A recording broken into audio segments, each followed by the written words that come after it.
ভোরের আলো ফুটতেই আরও ঘণ্টাখানেকের মতো বাকি। আকাশটা কেমন লালচে বর্ণ ধারণ করেছে। তারাগুলোকে মনে হচ্ছে এক একটা মুক্তকণা, বিশাল আকাশে ছড়িয়ে ছিটিয়ে বিছানো মুক্তোর টুকরো। তখনই বোধ হয় একটা দুটো খসে পড়ে গায়ের ওপর। গান শেষ হওয়া মাত্রই তিহানের কাঁধে মাথা এলিয়ে দিয়েছে তোহা। তিহান বারণ করেনি, সরিয়েও দেয়নি, বরং নিজের মোড়া ঘুরিয়ে পাশাপাশি বসে তোহাকে আরাম করে মাথা রাখার ব্যবস্থা করে দিয়েছেন। তোহার হাত দুটো তার হাতের মুঠো বন্দি। নরম ছোট্ট হাত দুটো অনবরত নড়াচড়া করে যাচ্ছে তিহান। তোহার চোখ বন্ধ। তিহান অনেকক্ষণ যাবতই তার চোখে মুখে তন্দা ভাব লক্ষ্য করেছে, কিন্তু নিজের কাছ থেকে সরাতেও ইচ্ছে করছে না মেয়েটাকে। শেষমেশ নিজের ইচ্ছের বিরুদ্ধে যেয়ে সে বলল, ঘুম পাচ্ছে, ঘরে যাবা না? রাত শেষ হতে চলল। তোহা সারা শব্দ পাওয়া গেল না। ভুরু কুঁচকাল তিহান। মেয়েটা কি ঘুমিয়ে গেল তবে? তোহা হাত দুটো ছেড়ে মুখের ওপর আসা চুলগুলো কানের পিছে গুজে দিল সে। হালকা গলায় ডাকল, তিহু। ঘুমের মাঝে দুবার ঠোঁট কামড়ালো তোহা। এতপর তিহানের সাথে আরও একটু ঘনিষ্ঠ হয়ে তাকে জড়িয়ে ধরে আবারও ঘুমের বিভোর হয়ে গেল। কপালে চিন্তার ভাঁজসহ মৃদু হাসল তিহান। তবু নিজেকে প্রশ্রয় দিল না। তোহাকে নিয়ে একটু নড়েচড়ে বসে তোহার ঘুম ভাঙানোর চেষ্টা করে বলল, ওঠো, তোমার ঘরে যাও, তারপরে ঘুমা। একরাশ বিরক্ত নিয়ে পিটপিট করল তোহা। ঘুম ঘুম কণ্ঠে বলল, এত নড়াচড়া কেন? ঘুমাতে দেন না? ফুস করে শ্বাস ছাড়ল তিহান। বাসায় কেউ উঠে গেলে সমস্যা হবে। তোহাকে এখন পাঠিয়ে দেওয়াই উত্তম। অনেকক্ষণ যাবৎ এখানে আছে। তোহা হাত দুটো ধরে নিজের থেকে ছাড়িয়ে উঠে দাঁড়ালো। তিহান। তোহা টুলটুল চোখে তাকালো। আচমকা তাকে পাঁচ কোলে করে কোলে তুলে নিল তিহান। তখন আর নিজের হুঁশ নেই তোহার। ঘুমে বেহুশ। বুঝতে পারলেন এতক্ষণে চিৎকার চেঁচামেচি শুরু করে দিত। তোহাকে নিয়ে নিজের বিছানায় শুয়ে দিল তিহান। তার হাত থেকে চুড়িগুলো খুলে ব্যাগের ভিতরে রেখে বাইরে যেয়ে ফ্ল্যাটের দরজাগুলো খুলে ফিরে এলো। তারপর তোহাকে আবারও কোলে নিয়ে ধীর পায়ে এগিয়ে গেল তোহার রুমের উদ্দেশ্যে। তোহাকে বিছানার মাঝখানটায় শুয়ে দিয়েছেন তিহান। তারপর আবার যে শাড়ি আর চুড়ি ব্যাগটা নিয়ে এসেছে। এই ভোরবেলা এই ফ্ল্যাট করতে করতে রীতিমতো ঘাম ছুটে গেছে তিহানের। তবুও মেয়েটার ঘুম যে ভাঙেনি, এতেই শান্তি। আশেপাশে নজর ঘুরল তিহান। বিছানায় এলোমেলো চুড়িগুলো নিজেই গুছিয়ে দিল। আলমারি খুলে সব যথাস্থানে রেখে ঘর পর্দা টেনে দিল। কাক ডাকার শব্দ শোনা যাচ্ছে। ভোর হয়ে গেছে প্রায়। বাম কাত হয়ে ফিরে ঘুমালো তোহা। গায়ের ওপর দেওয়া কাঁথাটা ইতিমধ্যেই সরে গেছে। বের হতে যেয়ে আবার ফিরে এলো তিহান। গায়ে কাঁথাটা ঠিক করে দিতেই তোহা মাথায় হাত বুলিয়ে গলার স্বর নামিয়ে বলল, ঘুমাও, নিদ্রা পড়ি। তোমার ঘুমন্ত স্বপ্নগুলো শুধু আমিময় হোক। তিহানের কোলে ছোট্ট মৌরি, বয়স 3 বছর। দুহাতে তিহানের গলা জড়িয়ে রেখেছেন সে। হাতে দুটো চকলেট। ভাঙা ভাঙা শব্দ কথা বলতে পারে। তাকে কোলে নিয়ে সিঁড়ি বেয়ে উপরে উঠছে তিহান। মৌরির হাতে চকলেট দুটো কিনতে দোকানে গিয়েছিল। ছুটির দিন তাই বাসায় আছে সে। মৌরি তাকে তাদের নিজের ফ্ল্যাটে। এ পুরো বাড়ির সবারই বেশ আদুরের বাচ্চাটা। আর তিহানের একটু বেশি আদুরের, কারণ বাচ্চা কাচ্চা একটু বেশি পছন্দ হয় তিহানের। মৌরির মা তাদের ফ্ল্যাটে আছে। আফিয়ার সাথে কথা বলছে। মৌরির সাথে নিয়ে এসেছে সেজন্য। তাকে নিয়ে দোকানে চকলেট কিনতে গিয়েছিল। তিহান দুহাতে দুটো বালতি নিয়ে বেরিয়ে এসেছে তোহা। বালতি ভর্তি ধোয়া কাপড়, কপাল গলা ঘাম। ছুটির দিনেও বাসার কাজে সাহায্য করা মেয়েটি আসেনি। প্রায় 1 সপ্তাহ কাপড় জমে আছে। আতিয়া ভেবেছে আর সব ধোয়াবে, কিন্তু না। সকালে মেয়েটা ফোন করে বলেছে আজসহ আগামী 1 সপ্তাহ সে আসতে পারবে না। সে গ্রামে যাচ্ছে। ফিরলে তবেই আসবে। মায়ের চেঁচামেচিতে এক পর্যায়ে টিকতে না পেরে নিজে কাপড়গুলো নিয়ে বাথরুমে ঢুকছিল তোহা। প্রায় 2 ঘন্টা লাগিয়ে কাপড়গুলো ধুয়ে এখন ছাদে যাবে শুকাতে দিতে। ফ্ল্যাটের দরজা আটকে ঘুরে দাঁড়াতেই তিহানকে চোখে পড়ল। তার গটগট পায়ে শব্দ তুলে সিঁড়ি ভেঙে উঠে এসেছে তিহান। মৌরির দিকে তাকিয়ে মলিন মুখী মিষ্টি করে হাসল তোহা। জবাবে ময়ূরীও হাসল। কি হয়েছে তোর? চেহারায় এমন বিধ্বস্ত অবস্থা বানিয়ে রেখেছিস কেন? খালামণির সাথে ঝগড়া হয়েছে নাকি? ভুরু কুঁচকে বলল তিহান। উত্তরে খেপে গেল তোহা। খ্যাপা কণ্ঠে বলল, আপনি সবসময় এত বেশি বোঝেন কেন তিহান ভাইয়া? এই সব কিছু কাপড় আমি ধুয়েছি, সেজন্যই ক্লান্ত লাগছে। আপনি জানেন কাপড় ধুতে কত কষ্ট? তুমি ভাইয়া তাতে তিল্লাত কেন তো আপু? মৌরির কথায় ভুরু কুঁচিয়ে তাকালো তোহা। অবাক হওয়ার কণ্ঠে বলল, আপনি এই বাচ্চাটাকেও হাত করে ফেলেছেন তিহান ভাই? সরু চোখে তাকালো তিহান। মৌরিকে একটা চকলেট প্যাকেট খুলে হাতে দিয়ে বলল, আমার কাউকে হাত করা লাগে না, সবাই এমনিতে হাত হয়ে যায়। বিরক্ততে চোখ মুখ কুচকালো তোহা। দুহাতে দুটো বালতি উঠিয়ে নিয়ে তড়িঘড়ি করে বলল, সরুন তো সামনে থেকে, আপনার জন্য আমার কত দেরি হয়ে গেল। সরে দাঁড়ালো তিহান। তোহা এক শিউরতেই মৌরিকে এক হাতে আলগে ধরে অপর হাতে তোহার হাত থেকে একটা বালতি নিয়ে ঠাট্টা সুরে বলল, এইটুকু শরীর নিয়ে 2টো বালতি নিয়েছিস? কখন যেন উল্টে পাল্টে পড়ে যাস। এবার ফুঁসে উঠল তোহা। তিহানের হাত থেকে বালতি নেওয়ার চেষ্টা করে বলল, ছাড়ুন, লাগবে না আপনার সাহায্য করা, আমি একাই পারবো। একটানে তোহার হাত থেকে বালতিটা ছিনিয়ে নিল তিহান। তাকে পাশ কাটিয়ে কয়েক ধাপ উপরে উঠে গিয়ে বলল, বেশি কথা না বলে আয় তো। তোর এই বেশি কথা চাপে কোনো দিন যেন নিজেই চাপে পড়ে যাবি। আর কথা বাড়ালো না তোহা। এক হাতে দিয়ে মাথার ওড়না টেনে নিয়ে তিহানের পিছে পিছে উপরে উঠতে লাগলো। সবগুলো কাপড় প্রায় রোদে দেওয়া শেষ। মৌরিকে কোলে নিয়ে ছাদে দাঁড়িয়ে আছে তিহান। মৌরি কোলে না থাকলেও সে নিজে গিয়ে দিত কাপড়গুলো। তোহার কাপড় দেওয়া শেষ হতেই এগিয়ে গেল তিহান। এক হাতে খালি বালতিগুলো তুলে নিয়ে যাওয়ার উদ্যত হতেই মৌরি দুহাত তো আপু যাবো অর্থাৎ সে তোয়ার কোলে যেতে যাচ্ছে।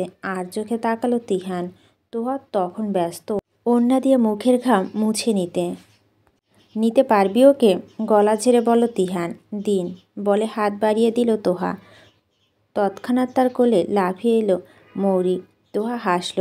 মৌরির মাথায় হাত বুলিয়ে বলল, তিহান ভাই পচা বুঝলে। তিহান ভাইয়ের কোলে যাব না। তোমাকে কে বলতে তো আপু? ভাইয়া তো আমাকে খুব আদল করে, তোমাকে কলে না? প্রতিবাদ করে বলল মৌরি। শব্দ করে হেসে ফেলল তিহান। তোহা বোকা বোকা চাউনি দিয়ে চেয়ে আছে। তিহান দুষ্ট কণ্ঠে বলল, কলে আপু, ভাইয়া সবাইকে আদল করে, তোমার তো আপু কেন বাদ যাবে? মুখে বিকৃতি করে তাকালো তোয়া। মুখ দিয়ে অস্পষ্ট স্বরে অসহ্যকর শব্দটা বের করে দ্রুত পায়ে নিচে নেমে গেল। বিকেলে তেজিন রোদ উকি দিচ্ছে সাদা মেঘের ফাঁক ফোকর দিয়ে। একটু পর পর যানবাহন হর্নের শব্দ শোনা যাচ্ছে। বিকেলটা আজকাল বড্ড ব্যস্ত থাকে, কেমন যেন কোলাহলময়। তোহার মতো বিকেলবেলাটা হবে শান্ত নির্মল। অর্ধেক দিনে ব্যস্ততা শেষে মানুষ এক কাপ চা নিয়ে বারান্দায় বসবে, দু একটা চুমুক দিয়ে প্রিয় মানুষের সাথে একটু আধটু আলাপে মেতে উঠবে। কিন্তু না, সময়টা আজকাল ভারী হয়ে উঠছে। মানুষজনের শ্বাস ফেলার অবকাশ নেই। মন মস্তিষ্ক জুড়ে শুধু কাজ আর কাজ। টিভি রঙে চঙ্গে স্ক্রিনের দিকে অবসন্ন চোখ দুটোকে কোনো রকম নিবদ্ধ করে ফেলেছেন তোহা। মুখ জুড়ে তেতো ভাব, ফ্যানে উষ্ণ বাতাসেতে বিষণ্ণতার ছোঁয়া।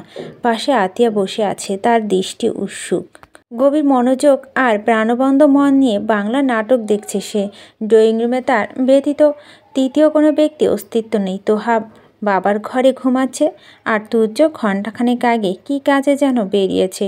সোফায় পা উঠিয়ে বসে হাতের বাটিটা থেকে পেঁয়াজের মরিচ দিয়ে চানাচুর মাখা খেতে খেতে মায়ের সাথে টিভি দেখছে তোহা। আর খাবা আম্মু? হাতের বাটিটা মায়ের দিকে এগিয়ে ধরল তোহা। আতিয়া তাকালো বিরস মুখে, আবারও মুখ ফিরিয়ে বলল, না, তুই লবণ কম দিয়েছিস। মেটমেটা স্বাদ, তুই খা। মায়ের কথা কপাল কুঁচকাল তোহা। আরেক চামচ মুখে পুরে দিয়ে চিবাতে চিবাতে বলল, তাহলে লবণ দিয়ে আনি আর একটু। হাসলো আতিয়া, বলো আচ্ছা আন। গা মুচড়িয়ে আড়মোড়া ভেঙে উঠে দাঁড়ালো তোহা। অনেকক্ষণ একধানে বসে থাকার কারণে মনে হচ্ছে হাড্ডিতে জং ধরে গেছে। হাঁটাহাঁটি করা দায়। টলমলে পায়ে রান্নাঘরে গেল সে। 3 চিমটি লবণ দিয়ে হাত দিয়ে মেখে নিল। মায়ের হাতের বাটিটা দিয়ে হাত ধুয়ে আবারও ড্রয়িং রুমে যেতে নিজের মেজাজ খারাপ হয়ে কলিং বেল বেজে উঠল। গা ফুলিয়ে শ্বাস ছাড়ল তোহা। গেটটা খুলে তিহানকে দেখে বিশেষ একটা অবাক হলো না সে। ভেবেছিল তিহান অথবা আফিয়া এসেছে। তিহানকে ভিতরে ঢোকার জায়গা দেওয়ার জন্য একটু পাশে চেপে যেতেই তার বাম হাতটা নিজের হাতে মাঝে টেনে নিল তিহান। অপ্রস্তুত হয়ে পড়ল তোহা। মিনমিনিয়ে কণ্ঠে বলল, হাত ছাড়ুন আম্মু ড্রয়িং রুমে। তিহান হাত ছাড়ল না, উল্টো জুতো পায়ে একটু ভিতরে ঢুকে গলা উঁচিয়ে ডাকল, খালামণি। চমকে উঠল তোহা। তড়িঘড়ি করে হাত ছাড়ানোর চেষ্টা করে চাপা স্বরে বলল, তিহান ভাই।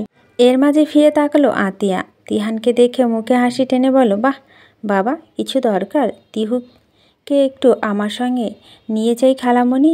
এই সামনের মার্কেটে যাব, মা কিছু জিনিস আনতে বলেছে। ভাবলাম তিহু তো বাসায় আছে, ওকে নিয়ে যাই। যাব খালামণি বলে চমৎকার করে হাসল তিহান। এই অসহ্য সুন্দর হাসি বিনিময় কোনো কিছুতেই মানা করা সম্ভব না। আতিয়ার ক্ষেত্র ব্যতিক্রম হলো না। মাথা নামিয়ে সায় দিয়ে সে বলল, আচ্ছা যা বাবা, সমস্যা নেই। অনুমতি পেতেই মুচকি হাসল তিহান। তোহা হাত ধরে টেনে বেরিয়ে যাওয়ার সময় উদ্যত হতেই তোহা হকচকানোর কণ্ঠে বলল, এভাবে যাব নাকি? জামাটা বদলে আসে। এক নজর তাকালো তিহান। তোহাকে মাথা থেকে পা পর্যন্ত তীক্ষ্ণ দৃষ্টিতে পর্যবেক্ষণ করে নিল। এতপর শক্তপোক্ত কণ্ঠে বলল, এভাবেই যাবি, জুতোটা পরে নে শুধু। মুখ লটকালো তোহা। তিহান তার হাত ছাড়েনি। এক হাত দিয়ে পাশের জুতো রাখা জারটা থেকে জুতো বের করলো সে। পরে নিয়ে বলল, আপনাকে নিয়ে আর পারি না, চলুন। রাস্তা আজ তেমন একটা জ্যাম নেই। অবশ্য বিকেলে গড়িয়ে গেছে বলেই হয়তো যানবাহন আনাগোনা কম। ধীর গতি ড্রাইভ করছে তিহান। পরনে ব্লু জিন্সের সাথে ধূসর রঙের হাফহাতা টি শার্ট। চুলগুলো একটু এলোমেলো, গালে চাপদাড়িগুলো নিখুঁতভাবে সেট করে রয়েছে। বাম গালে কাটা জায়গাটা এখন লাল হয়ে আছে। তোহা ঠোঁটে ঠোঁট চেপে এক দৃষ্টিতে চেয়ে রয়েছে সেদিকে। চেহারা কোনো আবেগ নেই, অনুভূতি নেই, শুধু কৌতূহল প্রেমিকার মতো সুচালো দৃষ্টি। আর চোখে একবার তাকলো তিহান। তিহান তাকিয়ে আছে বুঝতে পেরেও চোখ সরালো না তোহা। এভাবে কি দেখছিস? কি হয়েছে? তোহা উত্তর দিল না। জীবন্ত পুতুলের মতো তিহানের দিকে যে দুবার পলক ঝাপটালো। ভুরু কুচকালো তিহান। ড্রাইভিংয়ে মনোযোগ স্থাপনের চেষ্টা করে অস্থির ভরা কণ্ঠে বলল, অন্যদিকে তাকা তুহু। এভাবে দেখার কি আছে?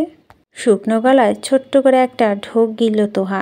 দৃষ্টি না সরিয়ে হুট করে তিহানের দিকে ঝুঁকে তার ঘাড় হাত দিয়ে জড়িয়ে ধরতেই তিহান মৃদু ধমক দেওয়ার চেষ্টা করে বলল, তিহু সর, সামনে দেখতে পাচ্ছি না আমি, অ্যাক্সিডেন্ট হয়ে যাবে কিন্তু।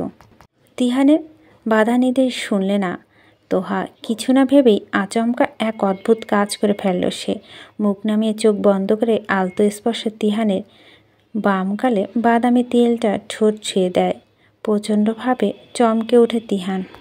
তোহা যে এমন কিছু করবে ভাবতেই পারেনি সে। আচমকা ধাক্কাটা নিতে না পারায় হঠাৎই তার পুরুষ মনে অদ্ভুত লজ্জা খেলে যায়। লজ্জা অস্থির হয়ে ওঠে চোখে ধূসর চাউনি। কি করে ফেলছে তা বুঝে আসতে চট করে সরে যায় তোহা। লজ্জিত ভঙ্গিতে নিজেকে একটু গুটিয়ে নিয়ে জানালা দিয়ে বাইরে তাকায়। চুলে হাত চালিয়ে নিঃশব্দে ঠোঁট চেপে হেসে ফেলে তিহান। পর মুহূর্তে নিজেকে সামলে নিত। ঠোঁটের কোণে মিটমিটিয়ে হাসিটা আজ আর সবার নয়। তোহার দিকে একবার তাকিয়ে বুঝতে পারে তার সাথে এখন আর কথা বলতে পারবে না মেয়েটা। তুমুল লজ্জা ঘিরে ধরেছে তাকে। বেশ কিছুক্ষণ পর চুপচাপ। তোহা একবারও তাকায়নি। অনেকক্ষণ বাদে দম বন্ধকর পরিস্থিতি একটু শিথিল হতেই তিহান তোহার মাথায় পড়ে যাওয়া ঘোমটাটা এক হাত দিয়ে টেনে উঠিয়ে দিতে দিতে আস্তে করে বলল, তুমি আমার ক্ষণিকের মোহ নয় চারুপ্রিয়া, তুমি আমার অমরণ প্রেমতৃষ্ণা। তোমার এই একটু একটু প্রেমের ছোঁয়া, এই পিপাসা মিটবে না, বরং তোমাকে কাছে পাওয়ার আকাঙ্ক্ষাটা বেড়ে যাবে আরও বহুগুণ। তবুও তুমি কোনো এমন করছো বলো তো? এত অবিচার তোমার এই প্রেমিক পুরুষের সইবে না কিন্তু। গমগমে দুপুরবেলা কলেজ থেকে ফিরে শাওয়ার নিয়ে মাত্র বেরিয়েছে তোহা। চুলে এখনও ভেজা তোয়ালে পেঁচানো। গুনগুন করতে করতে ড্রেসিং টেবিলের সামনে দাঁড়িয়ে বারান্দা লাগানো ফুলের টবটা দিকে চেয়ে আছে সে। সাদা সাদা ফুল ফুটছে গাছটায়। ফুলের আকার খুব ছোট, তবে দেখতে বেশ লাগে। সুগন্ধ আসে একটু একটু। এর নাম না জানা ফুলের প্রতিটা এক একটা মুহূর্ত মায়া কাজ করে তোহার। ফুল বস্তুটা এমনই, মন কাড়া, নজর কাড়া, হৃদয় কাড়া। বেশ অনেকক্ষণ যাবৎ বাসায় গোলাপজাম বানানো অদম্য চেষ্টা অব্যাহত আছে আতিয়া। রান্নাঘরের অবস্থা দেখার মতোই, আর আতিয়ার অবস্থা আরও বেশি গোলমেলে। বাসায় মিষ্টি বানানো ভূতটা অবশ্যই এমনি এমনি চাপেনি তার মাথায়। এর আরমান সাহেবের কর্তৃত্ব বেশি। দুদিন আগে মোড়ের দোকানে মিষ্টি নিয়ে অতি প্রশংসায় মেতে উঠেছিলেন উনি। এক পর্যায়ে এক কথা দু কথা হতে হতে বিদ্রুপতা কণ্ঠে বলে ফেললেন তার স্ত্রীর পক্ষে নাকি এমন মিষ্টি বানানো অসম্ভব ব্যাপার। ঠিক তখনই এই মিষ্টি বানানোর ভূতটা মাথায় ঢুকে আতিয়ার। আর ফলস্বরূপ আজই দুপুরে রান্না শেষে নিজের স্বামীকে ভুল প্রমাণ করার খেলায় নেমেছে সে। তবে বিপত্তি বাঁধল বারংবার। কিছুতে মিষ্টি মন্ডাটা বানাতে সক্ষম হচ্ছে না সে। হয়তো কখনো পানি বেশি পরে পাতলা হয়ে যাচ্ছে, আবার কখনো বেশি ময়দা পরে ঘন হয়ে যাচ্ছে। যাই পড়নায় মেজাজ প্রচণ্ড খারাপ হয়ে এলো আতিয়ার। গলা বাড়িয়ে হাঁক ছাড়ল সে। তোহা, এদিকে আয় শিগগিরি। মায়ের ডেকে হতাশাপূর্ণ শ্বাস ছাড়ল তোহা। গোসলের আগে দেখে গিয়েছিল মা মিষ্টি বানানোর চেষ্টা করছে। চুলে দোয়ালাটা খুলে রান্নাঘরের দিকে গেল সে। উকি দিয়ে বলল, তুমি পারছো না তাই না? খালামণিকে ডাকতে হবে। গরম চোখে থাকায় আতিয়া উত্তপ্ত মেজাজে ফুঁসে উঠে বলে, তিহানকে কখনো দেখেছিস আপার সাথে বেয়াদবি করতে, মুখে মুখে তর্ক করতে? ওর থেকে কিছু শিখতে পারিস না? দিন দিন তোর চরম বেয়াদবি হচ্ছিস।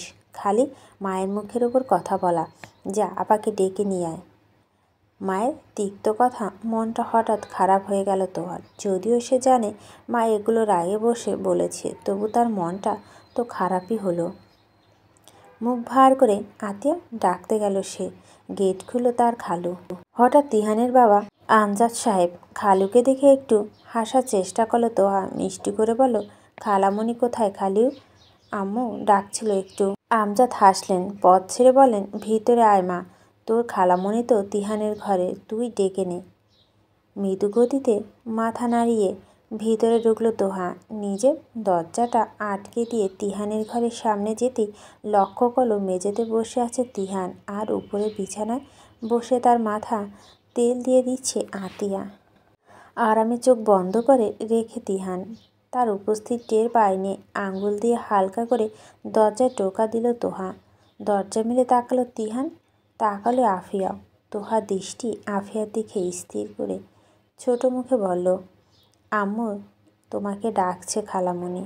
তোহার বিষণ্ণ কণ্ঠে আর নত দৃষ্টিতে যা বোঝার বুঝে গেল তিহান। ঘাড় বাঁকিয়ে আফিয়ার দিকে তাকিয়ে মাথা দাঁড়িয়ে ইশারা করে মৃদু কণ্ঠে সে বলল, তুমি যাও মা, আমি দেখি কি হয়েছে। আফিয়া ঠোঁট এলিয়ে হাসল। তারও বোঝা বাকি নেই তোহার মন খারাপ। তিহানের কথা মানে বুঝতে পেরে তেলের বাটিটা তিহানের হাতে ধরিয়ে দিয়ে উঠে দাঁড়ালো সে। বেরিয়ে যাওয়ার আগে তোহার গালে হাত রেখে বলো, মন খারাপ করিস না, তুই থাক এখানে, আমি যাচ্ছি। মাথা নাড়ালো তোহা। আফিয়া বেরিয়ে যেতেই তোহা গম্ভীর কণ্ঠে বলো, দরজাটা ভিজিয়ে দে। গোমরা মুখে দরজা চাপিয়ে দিল তোহা। আপনি বাসায় কেন? আমাকে নামিয়ে দিয়ে আর অফিসে যাননি? বলতে বলতে তিহানের পাশে এসে দাঁড়ালো সে। কিছুক্ষণ হাতে তেলের বাটিটা নড়াচড়া করলো তিহান। তারপর দু চোখ বন্ধ করে ব্যথাতুর কণ্ঠে উত্তর দিল, মাইগ্রেন ব্যথা হচ্ছে রে তিহু, মাথাটা ছিঁড়ে যাচ্ছে বোধ হয়। সেকেন্ডে অস্থির হয়ে উঠল তোহা। ঝুঁকে গিয়ে তিহানের হাত থেকে তেলের বাটিটা নিয়ে হন্তদন্ত কণ্ঠে বলো, আচ্ছা আপনি বসুন, আমি তেল দিয়ে চুল টেনে দিই, ব্যথা চলে যাবে। প্রচণ্ড ব্যথা নিয়েও প্রশান্তিদায়ক হাসি হাসল তিহান। উঠে দাঁড়িয়ে যেতে তোহা মিনমিনি কণ্ঠে বলো, এভাবে তো ঠিক ছিল, আপনি তো অনেক লম্বা আমার থেকে। বাম ভরি উচালো তিহান তোহার কথা তোয়াক্কা না করে বিছানায় পা তুলে হেলান দিয়ে বসে বলল, তোর থেকে কয় বছরের বড় আমি? আর বোকা বোকা কণ্ঠে ফটাফট উত্তর দিল তোহা। তিহানের প্রশ্নে মানেটা বুঝতে পারেনি সে। আমি নিচে মাটিতে বসবো আর তুই বিছানার উপর? আবার মুখ কুচকালো তোহা, বিরক্ত নিয়ে ঠেস দিয়ে বলল, ধ্যাত, বসুন উপরে বলে তিহানের কাছে যে দাঁড়ালো, বাটিটা পাশের টেবিলে রেখে দু হাতে গরম করা তেল মেখে নিয়ে মাথা তালুতে ঘষে দিতে দিতে বলল, এত ভাব নিয়ে থাকেন কিভাবে? এজন্যই তো আপনার মাইগ্রেনের এত ব্যথা, একদম উচিত বিচার। প্রত্যুত্তরে করল না তিহান। ব্যথার উপশমে আরামে চক্ষু যুগল আবার বন্ধ হয়ে এসেছে তার। প্রায় ঘণ্টাখানেক যাবৎ পরম যত্নে তিহানের চুল টেনে দিচ্ছে তোহা। তার পেটে কাজটায় মাথা কাত করে আলতোভাবে ঠেকিয়ে রেখেছে তিহান। চোখ এখনো বন্ধ। তোহা এক মুহূর্ত বিরক্ত হয়নি, বরং অস্থির। মনটা শান্ত হচ্ছে না কোনো ক্রমেই। তিহানের ব্যথা কমছে কিনা জিজ্ঞেস করতে ইচ্ছে করলো, করতে পারছে না। ভাবছে লোকটা হয়তো আরামে চোখ বন্ধ করে রেখেছে, সে কথা বললে আবার বিঘ্ন ঘটতে পারে। আরও কিছুক্ষণ অতিবাহিত হতেই তোহা নিচু গলায় বলল, ব্যথা কমেছে? আদো আদো চোখে তাকালো তিহান। মাথা সরিয়ে আচমকাই তোহার হাত থেকে নিজের সামনে বসিয়ে দিল। আধ ভেজা চুলগুলো ততক্ষণে পুরোপুরি শুকিয়ে গেছে তোহার। তোহা চেহারার দিকে তাকিয়ে শুকনো একটা ঢোক গিলল তিহান। মেয়েটা উদাসীনতা সহ্য হয় না তার। তথাপি হাত বাড়িয়ে দিল সে। থুতনি ধরে তোহার নত মুখ তার দিকে তুলে কপালের উপরে বেরিয়ে আসা চুলগুলো কানে পিছে গুজে দিতে দিতে বলল, মন খারাপ কেন? খালামণি বকেছে? বিরস নয়নে তাকালো তোহা। মুখ ফুটে বলতে হলো না তার। তিহান আপনামি বুঝে নিল। ছোট্ট একটা শ্বাস ফেলে বলল, তুই কি বাচ্চা নাকি? জানিসই তো খালামণি একটু শর্ট টেম্পার। এইটুকুতেই কেউ মন খারাপ করে? মায়েরা তো বকতেই পারে, তাই বলে আম্মু শুধু শুধু এভাবে বকবে আমাকে? চাপা স্বরে বলল তোহা। বকা কারণ আর জিজ্ঞেস করল না তিহান। তোহা তীর তীর করে কাঁপা ঠোঁটগুলো নজর এড়িয়ে তার। এ বিষয় আরও কিছু বলবে, তখনই কেঁদে দিবে মেয়েটা। উঠে দাঁড়ালো সে। আলমারি থেকে টি শার্ট আর ট্রাউজার বের করতে করতে বলল, ওয়াশরুম থেকে হাতটা ধুয়ে আয়। চুপচাপ হাত ধুয়ে আসলো তোহা। বিছানায় বসতে তিহান পকেট থেকে ফোন বের করে তার হাতে ধরিয়ে দিয়ে বলল, এখানে থাক, আমার ফোন চালা, ঘুম আসলে ঘুমা, যা ইচ্ছে কর, কিন্তু রুম থেকে বের হবি না। মাথা গরম আছে, শুধু শুধু খালামণির সাথে খারাপ ব্যবহার করে ফেলবি। আমি খারাপ ব্যবহার করি তিহান ভাই? আম্মু অযথা বকেছে আমাকে। ঠোঁটে আঙুল ছুঁয়ে তাকে থামিয়ে দিল তিহান। এতপর মাথায় হাত বুলিয়ে বলল, আচ্ছা চুপ কর, আমি গোসলে যাচ্ছি, তুই কিন্তু ঘরেই থাকবি, ঠিক আছে? উপন্যাস সম্মতিসূচক মাথা নাড়ালো তোহা। তিহান একটু হাসলো। এতপর জামা কাপড় নিয়ে ওয়াশরুমে চলে গেল। প্রায় 1.5 ঘন্টা লম্বা শাওয়ার শেষে রুমে ঢুকলো তিহান। তোয়া তখন উল্টো পাল্টো ঘুমাচ্ছে, গায়ের জামা কাপড় এলোমেলো। একটু এগিয়ে এলো তিহান। ফোনের স্ক্রিনে তোহার একটা হাস্যোজ্জ্বল ছবি জ্বলজ্বল করছে। হয়তো ছবি দেখতে দেখতে ঘুমিয়ে পড়েছে মেয়েটা। মিটমিট করে হাসলো তিহান। তার গ্যালারি একটা বড় অংশ জুড়ে শুধু তোহার ছবি। বিষয়টা তোহা অজানা নয়, উপরন্তু তার ফোনের সব পাসওয়ার্ড মেয়েটা জানে। তবে ছবিগুলো দেখলে সরাসরি কিছু বলবে না সে। না দেখে তিহান বলে নিজে। একটু ঝুঁকে গেলে তিহান। তোহা হাত থেকে ফোন নিয়ে সরিয়ে রেখে হাতটা ধরে উল্টো পিঠে আলতো করে নিজের 2 গালে ছুঁয়ে দিয়ে মুচকি হাসলো।